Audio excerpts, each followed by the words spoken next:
Hey guys, this is a 2002 Pontiac Grand Am GT, and it has the 3.4 V6. So this thing started acting like it was missing and doing some funny stuff. And when you would accelerate hard and kick down, there'd be almost like a cut noise. But what it started doing mainly is it ran okay, but it started almost like it was choking out as you push the throttle. It would be like, it would make the engine would rev up, but it sounded really muffled and it wouldn't excel. You had to baby the throttle to get it up, and then you could cruise gently and it would go.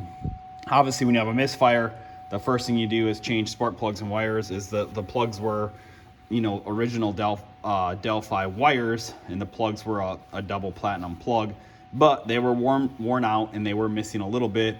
We changed it, it started up and ran smooth immediately, but as it warmed up and you give it gas, it would choke out.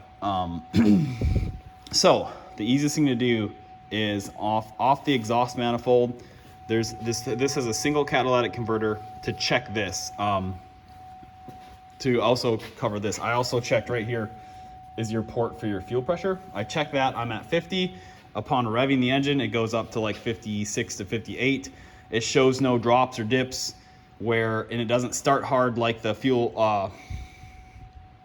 filter's plugged or anything, and it doesn't have any draws down in pressure. So that's all fine.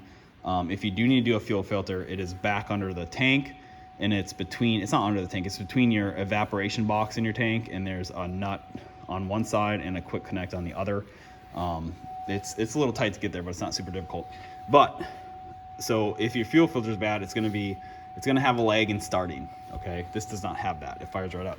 So you go underneath, off the manifold, back here. There's two 15mm nuts.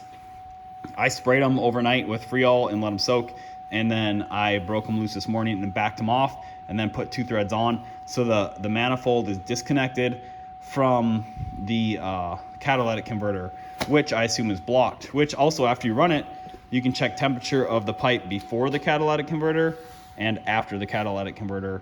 And obviously, if it's burning hot, you touch it, it's 400 degrees, it's gonna burn your hands.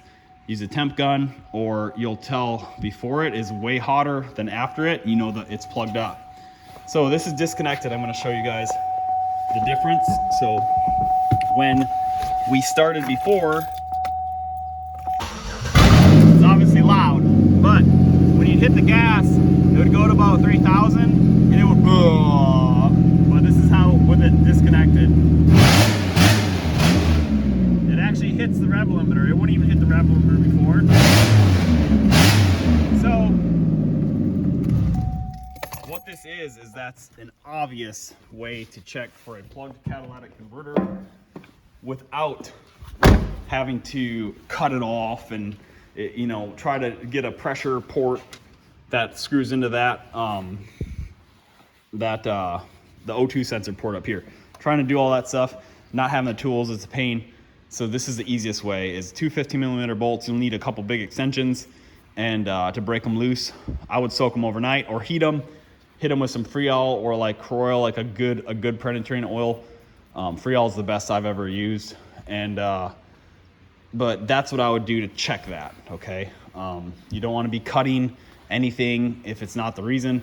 Something also is, this particular car, this old Pontiac, the exhaust does stink too. Like people said, rotten eggs. It does have that smell of a stench. But I've had other ones with plug catalytic converters, like that F150 out there. No smell, just the thing was so, it could barely move under its own power. And that was from running misfires for so long. So this has 193 miles on it. I've seen people with them with 120, same clogged up converter.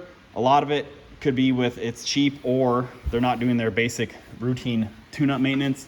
And when you run a car with misfires, it'll burn out the catalytic converter. Lord bless you guys all. I hope that Jesus Christ draws you to him, and a simple verse that states it all is John 14:6. Jesus said, I am the way, the truth, and the life. Nobody comes to the Father but through me. Ask any questions you guys have, and I really urge you to open your Bibles and read John 3:1-21, or just read the whole book of John.